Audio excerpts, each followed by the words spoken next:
that Donald Trump will become the 47th president of the United States. La remontada de ça. La remontada de ça. Je ne peux pas mentir, je suis fan. Mais sur une note plus sérieuse, il faut que je vous dise ce que le retour de Donald J. Trump à la Maison-Blanche en janvier 2025 signifie pour l'Afrique. Alors, asseyez-vous, président, chef d'État et de gouvernement y compris, et let's go!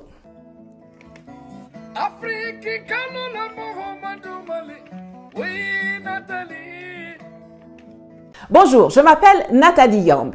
Ça y est, Donald Trump est le 47e président élu des États-Unis. Mais ce à quoi nous venons d'assister, ce n'est pas juste la victoire de Trump à la présidentielle, qui a remporté, il faut quand même le souligner, à la fois le collège électoral et le vote populaire.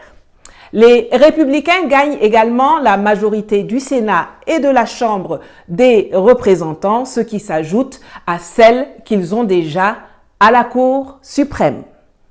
Malgré l'instrumentalisation de la justice pour le ruiner financièrement et le mettre en prison, des médias mainstream définitivement établis comme propagateurs de fake news et de désinformation, des réseaux sociaux progressistes comme Meta et Google, adeptes de la censure à tout va. Malgré la fraude électorale, les incantations des leaders de l'Union européenne et de tous ces acteurs, chanteurs, rappeurs, auteurs, intellectuels et artistes américains qui ont passé leur temps à l'insulter et à menacer de quitter les États-Unis s'il était réélu.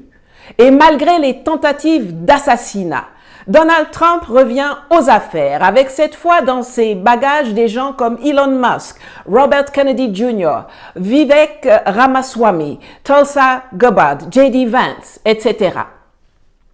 On va enfin avoir un break avec le wokisme, le transgenrisme, l'institutionnalisation des déviances en tout genre, la dictature du climat et surtout, on va avoir un break dans la relation transatlantique et les imbécilités nuisibles de l'OTAN et de l'Union européenne.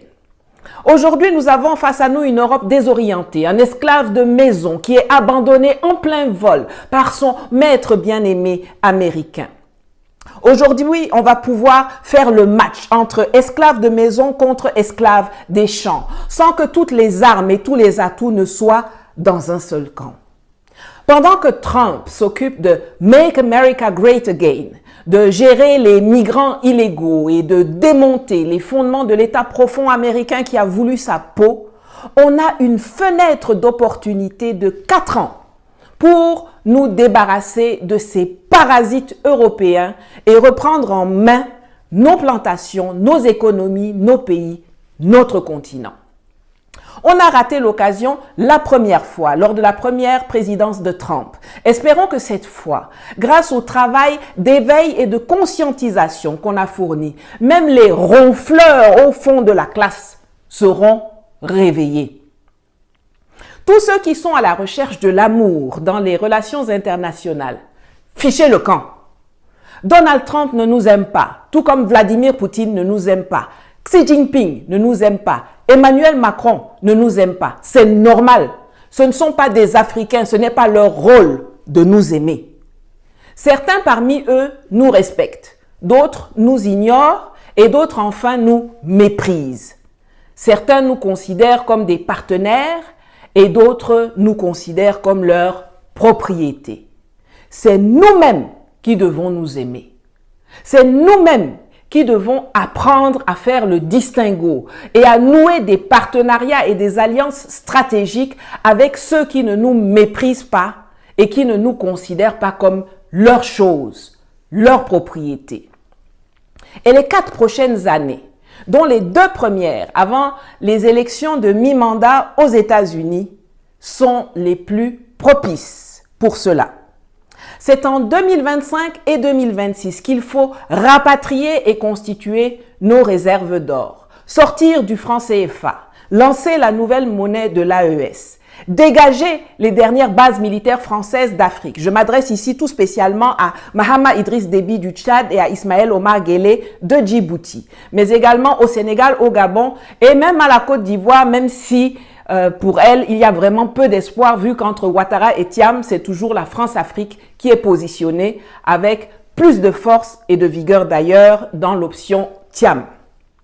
C'est en 2025 et 2026 au plus tard qu'il faut dénoncer tous les contrats léonins, auditer les traités, sortir de la Cour pénale internationale, écrabouiller impitoyablement tous les terroristes et leurs complices locaux et dégager les pantins à la tête de nos États. Je ne vais pas le cacher. J'ai grand plaisir à voir la déconfiture des Occidentaux, de leurs politiciens et médias de caniveau. Et je suis également bien contente de nous savoir débarrasser pendant au moins 4 ans de cette raclure de Anthony Blinken, de cette idiote de Kamala Harris, du sénile Joe Biden et surtout du très malfaisant Barack Obama qui continuait de tirer les ficelles en coulisses. Bye bye! Mais entendons-nous bien, et c'est ce que je veux que vous reteniez de ma chronique aujourd'hui. Les ancêtres ont fait leur part en permettant un alignement des planètes, dont le dernier maillon en date est l'élection de Donald Trump.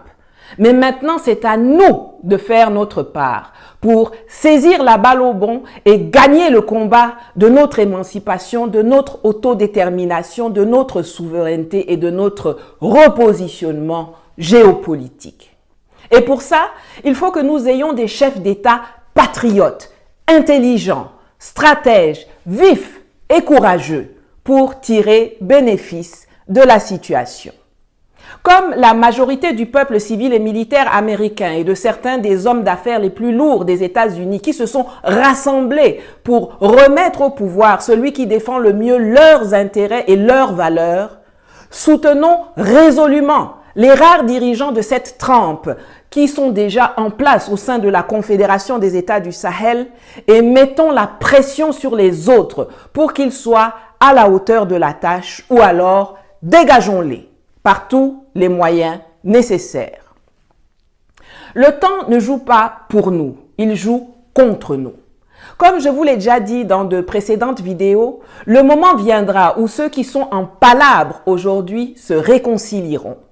Et lorsqu'ils s'assiéront à la table des négociations, et vous pouvez être sûr qu'en ce qui concerne l'Ukraine, le conflit va se terminer plutôt rapidement avec Trump à la Maison-Blanche, il ne faut pas que nous soyons au menu d'un redécoupage de gâteaux et de zones d'influence, car pour ceux qui ne le savent pas, la Russie serait prête à s'entendre avec les Occidentaux si on revient aux dispositions de la conférence de Yalta.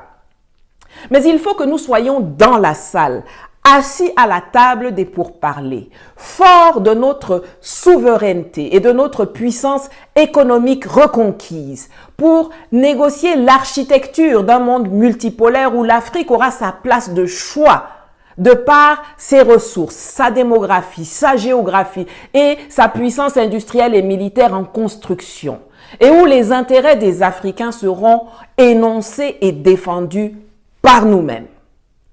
Voilà, c'était tout pour aujourd'hui. Comme d'habitude, n'oubliez pas de vous abonner, de liker, de partager le lien de cette vidéo pour combattre l'algorithme qui veut nous invisibiliser et aussi de contribuer financièrement à ma cagnotte dont le lien s'affiche quelque part à l'écran ou en cliquant sur le bouton « Merci » en dessous de la vidéo sur YouTube pour me permettre de continuer à produire du contenu d'éveil comme celui-ci. L'Afrique souveraine et forte, ou la mort, nous vaincrons. God bless Africa.